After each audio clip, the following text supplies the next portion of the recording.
Coleg y Bala, a mentra ddweud bod y lle yn fendigedig, a dwi'n yma wan ers blwyddyn a hanner, a mae'r lle yn fendigedig a mae'r bwyd a bob ddim yn werth chwaio. A dwi'n yn oed i yn 85, cofiwch. Oedd 86 nisan, de.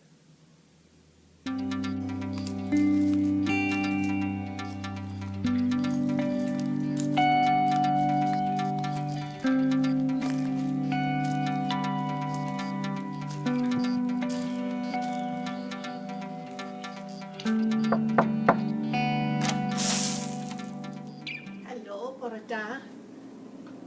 Carys Williams dwi, rhif 17, 17 Awel y Coleg. Croeso chi ddod i mewn.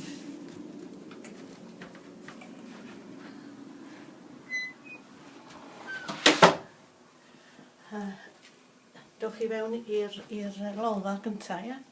Na chi.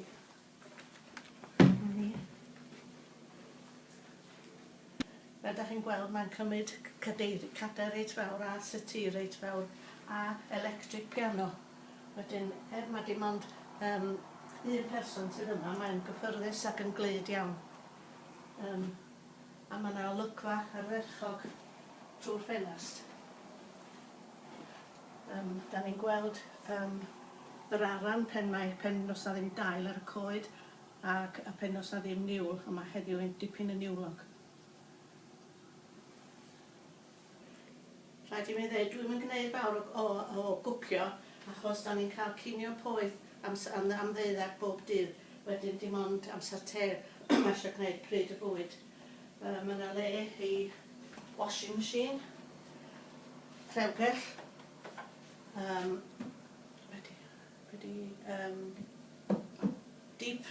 freezer, a lle i gadw sbwriel. Mae hwnna'n handi iawn achos da ni'n gorfod mynd lawr grisiau i fynd ar sbwrio, wedyn mae hynna'n handi iawn o fanna.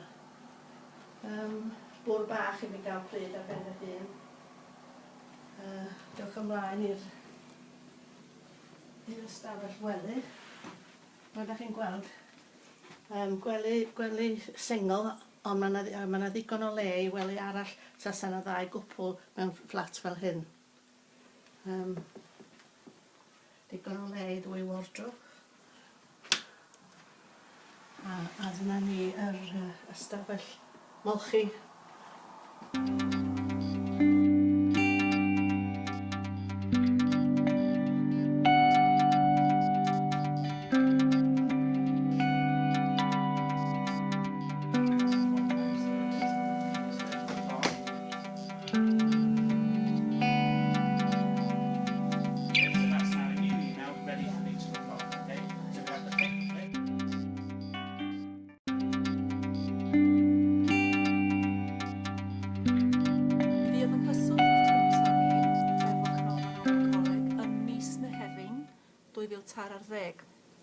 Dwi'n digwydd bod yn byw yng Nghaerdydd, mae mrawd yn byw yn Llanelli, mae mam, fel mae wedi bod erioed, yn dal i fyw yn y Bala.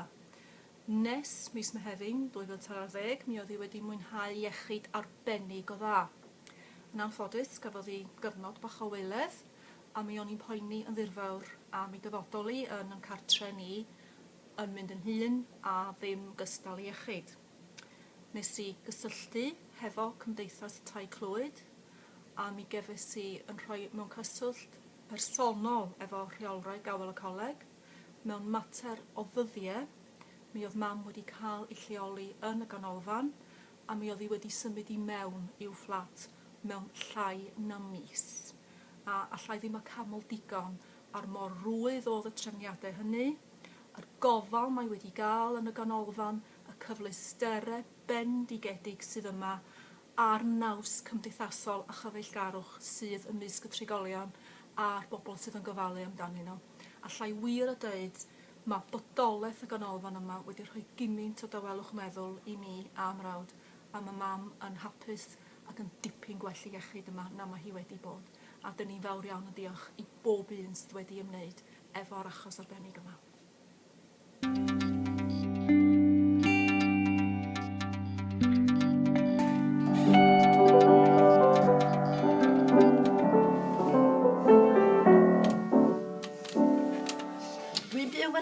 Coleg yn y Bala ers bron i 2 flynedd rwan. Dwi'n hapus iawn yma. Dwi'n teimlo y peth doeth i bobl wneud ydy ddod yma mewn pryd. Pidio gadael yr ei hwyr i fwynhau bob beth sydd yma. Dyn ni'n brysur iawn yma o hyd. Mae be maen nhw'n galw fatha ymarferion exercises dyn ni'n gwneud bob wythnos. A os di rhywun yn cael pen blwydd, mae'n parti pen blwydd, a digon i wneud. Ac yn wir, dwi'n meddwl bod o'n peth doeth iawn. Peth i'r dyfodol ydy lle fel Awel y Coleg.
I ganol yn lle yma yn Awel y Coleg. Mae bob dim yma yn ddelfrydol ac yn arbennig felly y bwyd ydyn ni'n cael fel hyn.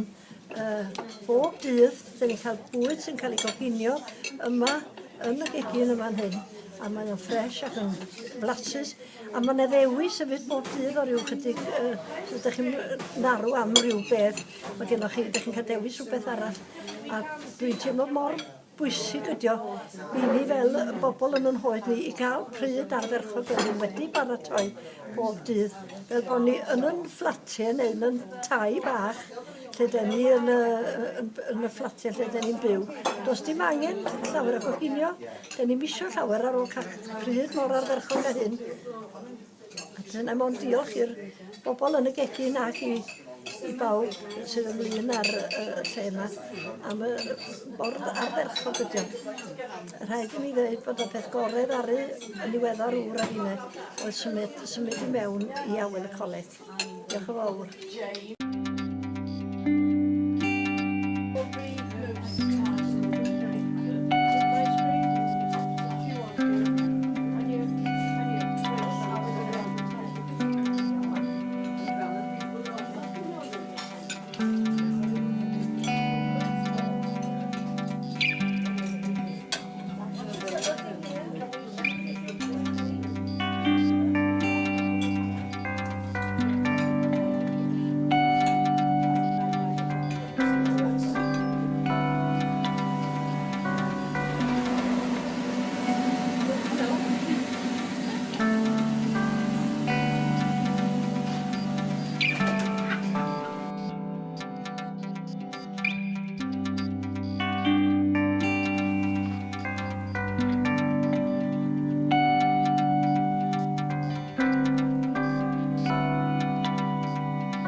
Awel y Coleg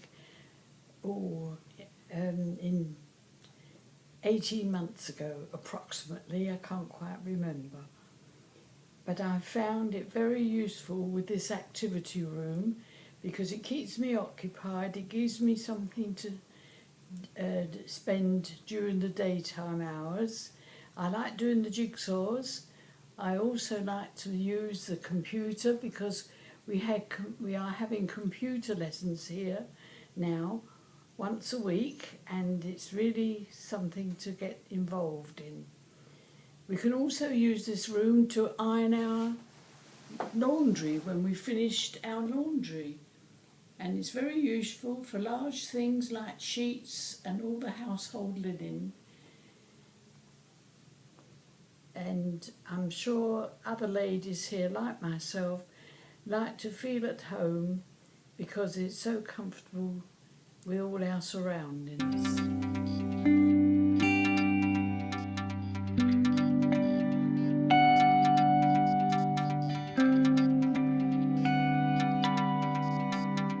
Hello, I'm John. I've been a resident here now for just over a year, thoroughly enjoying the place.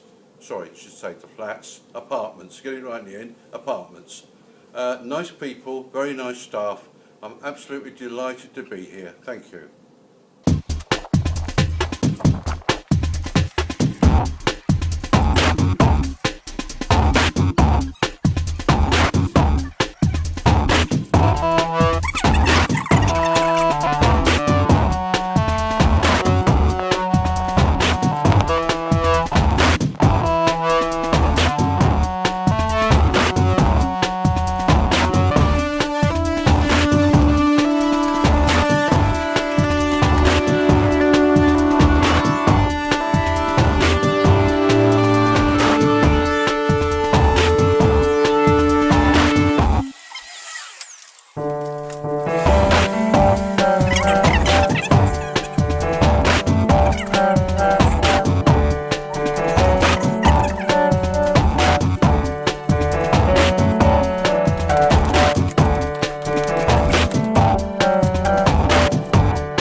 Well looked after. Yeah. Wouldn't change it for anything. Not even for the bungalow. That's it.